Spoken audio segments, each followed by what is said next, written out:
మరి ఈ దీక్ష ఈరోజు స్వచ్ఛందంగా ఈ జిల్లాలో విద్యార్థులు కూడా ఖచ్చితంగా భవిష్యత్తులో మాకు చాలా ఇబ్బంది అవుతుంది. అనంతపురం కూటంలో కోర్టు నిర్మిస్తే ఖచ్చితంగా కూడా బీజేపీ క్యాంపులను నిర్మించాలి. ఎందుకంటే అక్కడనే కలెక్టరేట్ ఉన్నది, ఎస్పీ కార్యాలయం ఉన్నది, ఇంకోటి టౌన్కి మధ్యలో నడిబొడ్డులో ఉన్నది. కాబట్టి అన్ని పనులు కూడా చూసుకోవడానికి మాకు సానుకూలంగా ఉంటుంది, అనుకూలంగా ఉంటుంది. మరి పెద్ద ఎత్తున ఇక్కడనే నిర్మించాలని ఇవాళ యావత్తు జిల్లాలోనే అన్ని విద్యార్థి సంఘం అయినటువంటి బీఆర్ఎస్వి తరఫున మరి విద్యార్థులు పెద్ద ఎత్తున డిమాండ్ చేస్తున్నారు. మరి ఇప్పటికైనా ప్రభుత్వం కానీ ఇక్కడ ఉన్నటువంటి పాలకులు కానీ ఆలోచన చేయాలి.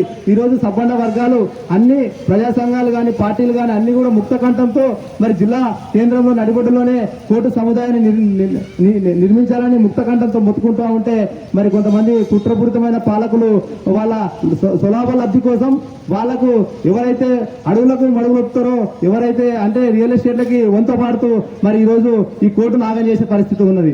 ఎందుకంటే కోర్టు అంటే ఇది భవిష్యత్ తరాలకు ఉపయోగపడేది. మరి అన్ని పిల్లలకు అంటే ఈ జనరేషన్, వచ్చే జనరేషన్, ఇంకా జనరేషన్ల వారికి కూడా కోర్టు అనుకూలంగా ఉంటేనే అందరు కూడా అన్ని పనులు అవుతాయి. మరి ఒక వ్యక్తి, ఒక సామాన్య కార్యకర్త కానీ, ఒక సామాన్య ప్రజలు కానీ జిల్లా కేంద్రానికి వస్తే ఇప్పుడు కోర్టు పని కాకుండా జిల్లా కలెక్టరేట్ కార్యాలయం ఏమైనా పనున్నా, ఎస్పీ కార్యాలయం ఏమైనా పనున్నా, లోకల్లో ఏమైనా పని ఉన్నా అన్ని చూసుకొని కూడా ఒకవేళ మధ్యాహ్నం సమయంలో కోర్టు వాయిదా పడితే కూడా అన్ని పనులు చూసుకోవడానికి ఆస్కారం ఉంటుంది. మరి ఇవన్నీ అన్ని అనుకూలమైన పరిస్థితులన్నీ జిల్లా కేంద్రానికే ఉన్నాయి. ఎందుకంటే ఎక్కడో 12 కిలోమీటర్ల దూరంలో అనంతపురం గుట్టలు నిర్మిస్తే అది ఎప్పుడు డెవలప్ కావాలా, ఎట్లా పోవాలా అంటే కక్షిదారులు పోవడానికి ఇబ్బంది, ప్రజలు పోవడానికి ఇబ్బంది.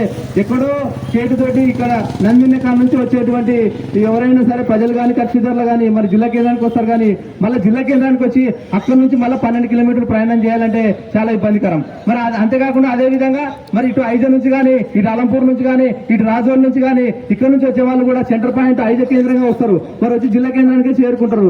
మరి జిల్లా నుంచి మళ్ళా అనంతపురం 12 కిలోమీటర్ల దూరం పోవాలంటే ఎంత ఇబ్బంది, ఎంత ప్రయాస, మరి టైం వేస్ట్. ఎందుకంటే సమయానికి కోర్టుకు హాజరు కాకపోతే మరి వాయిదాలు పడడం, మరి ఇబ్బందికరం, కోర్టు నోటీసులు జారీ చేయడం, నువ్వు సరైన సమయానికి రాలేదని. మరి ఇన్ని ఇబ్బందుల దృష్ట్యా ఈరోజు న్యాయవాదులు అందరూ కూడా ఒక దీర్ఘ దృష్టితో ఆలోచన చేసి జిల్లా కేంద్రంలోనే మరి కోర్టు ఉండాలని వాళ్ళందరూ కూడా మేధావులు ఎంతో కాలం నుంచి ఈ నడిగడ్డ ప్రాంతానికి సేవలు అందిస్తున్నటువంటి న్యాయవాదులు న్యాయంగా ఇక్కడనే ఉండాలి, ప్రజలు కూడా క్షేమంగా ఉండాలి, కక్షదారులకు కూడా న్యాయం జరగాలనే ఒక ఉద్దేశంతో మరి పెద్ద ఎత్తున కూడా నిర్మించాలని వాళ్ళు న్యాయం నిరసన చేస్తా ఉంటే ఇక్కడున్న పాలకులు, కాంగ్రెస్ ప్రభుత్వంలో ఉన్నటువంటి పాలకులు కూడా ఆలోచన చేయాలి. మేము ఎవరిని నిందించడం లేదు, ఇక్కడ సమస్య తీర్చమని అడుగుతున్నాం. అంతేకాని ఎవరికో వ్యక్తిగతంగానో రాజకీయంగానో విమర్శలు చేయడం లేదు. ఎందుకంటే ప్రజలు కోరుకున్న చోట నిర్మిస్తే మీకు కూడా భవిష్యత్తు ఉంటుంది. కాంగ్రెస్ లో ఉన్న వాళ్ళు సరే, బీజేపీలో ఉన్న వాళ్ళు సరే, ఎక్కడ ఉన్న వాళ్ళు, ఏ పార్టీలో ఉన్న వాళ్ళు కూడా ప్రజల ఆమోదం ఉంటేనే కదా ప్రజానాయకుడు అయ్యేది. ప్రజలకు ఆమోదం లేకుండా నువ్వు ఒంటెది పోకపోతే రేపు పొద్దున నిన్ను బొందబెట్టే పరిస్థితి కూడా ఈ ప్రాంతం ప్రజలు ఖచ్చితంగా చేస్తారు. నడిగడ్డ అంటే ఒక చైతన్యం గడ్డ, మరి పోరాటాల గడ్డ. మరి ఈ పోరాటాల గడ్డలో మరి ఎప్పుడు ఏది చూసినా కూడా పోరాటంతో సాధించుకున్నాల్సినటువంటి దౌర్భాగ్యమైన స్థితి ఇక్కడ ఉన్న పాలకులు కల్పించడం సిగ్గుచేటు. ఎందుకంటే